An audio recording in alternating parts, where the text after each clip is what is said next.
Dear friends, SSC নির্দিষ্ট যে schedule দিয়েছিল সেই অনুযায়ী 22শে জানুয়ারি তারা কিন্তু ইন্টিমেশন ডাউনলোডের যে লিঙ্ক থার্ড ফেজ কাউন্সেলিংয়ের জন্য এবং গুরুত্বপূর্ণভাবে বিষয় যে ভ্যাকেন্সি লিস্ট সেটাও প্রকাশ করে দিয়েছে।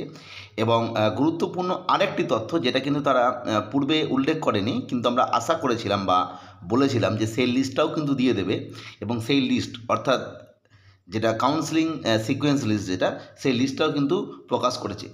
তিনটে যে লিঙ্ক সেটা পরপর রয়েছে। প্রথমেই রয়েছে ভ্যাকেন্সি লিস্ট, তারপরে রয়েছে কাউন্সেলিং যে সিকোয়েন্স নাম্বার তার লিস্ট, এবং তারপরেই হচ্ছে ডাউনলোড করার জন্য যে ইন্টিমেশন লেটার তার লিঙ্ক। ফলে আমরা বুঝতে পারছি থার্ড ফেজ কাউন্সেলিংয়ের জন্য তিনটে লিঙ্ক প্রোভাইড করা হয়েছে। লিঙ্কের ক্ষেত্রে প্রথম দিকে একদম প্রথমে 22 তারিখে যখন লিঙ্কটা দেওয়া হয়েছিল সেই সময় একটু সমস্যা হয়েছিল, তারপরে কিন্তু লিঙ্ক এই মুহূর্তে ঠিকঠাকই রয়েছে। এবং গুরুত্বপূর্ণ বিষয় যেটা নন জয়নিং ভ্যাকেন্সির ক্ষেত্রে যদি তোমরা আমার কেউ ভিডিও দেখে থাকো তাহলে দেখবে ঠিক নভেম্বর মাসে যখন ফার্স্ট কাউন্সেলিং শুরু হয়নি তখন আমি বলেছিলাম যে মোটামুটিভাবে ফোর্থ ফেজ কাউন্সেলিংয়ে 9-10-এর যে বা 11-12-এর যে কাউন্সেলিং প্রক্রিয়া ইতিমধ্যে হয়ে গেছে এক বছর আগে, এক বছর নয় 2-3 বছর আগে। সেই সময় যে নন জয়নিং লিস্ট সেটা কিন্তু ফোর্থ ফেজ কাউন্সেলিং, যেটা মানে ফোর্থ কাউন্সেলিং থেকেই অ্যাড করা হয়েছিল।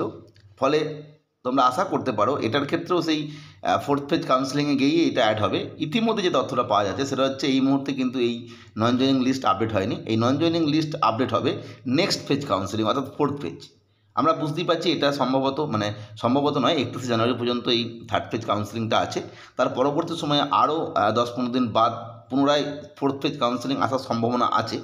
সেই সময় কিন্তু নন জয়নিং লিস্ট আপডেট হবে। তবে মনে রাখতে হবে এই নন জয়নিং লিস্টটা কিন্তু মানে সমস্ত ফেজেরই নয়। হয়তো দেখা যাবে প্রথম ফেজের যেগুলো নন জয়নিং সেগুলো অ্যাড হচ্ছে, ঠিক পরবর্তী থেকে আবার পুনরায় সেকেন্ড ফেজের যে নন জয়নিং এইভাবে কিন্তু অ্যাড হতে থাকবে। কারণ আমরা জানি যে প্রত্যেকেরই যে জয়নিং প্রক্রিয়া আর কি, অ্যাপয়েন্টমেন্ট রেকমেন্ডেশন লেটার ইস্যু থেকে সেটা যে 42 ডেজ তারপরেই কিন্তু নন জয়নিং করা যেতে পারে।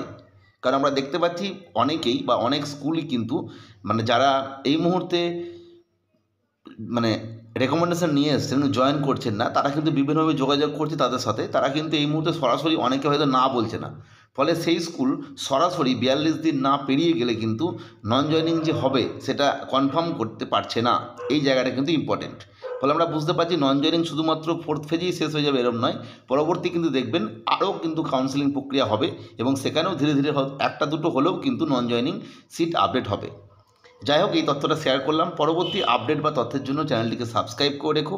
আজকের ভিডিও দেখার জন্য প্রত্যেককে অসংখ্য ধন্যবাদ।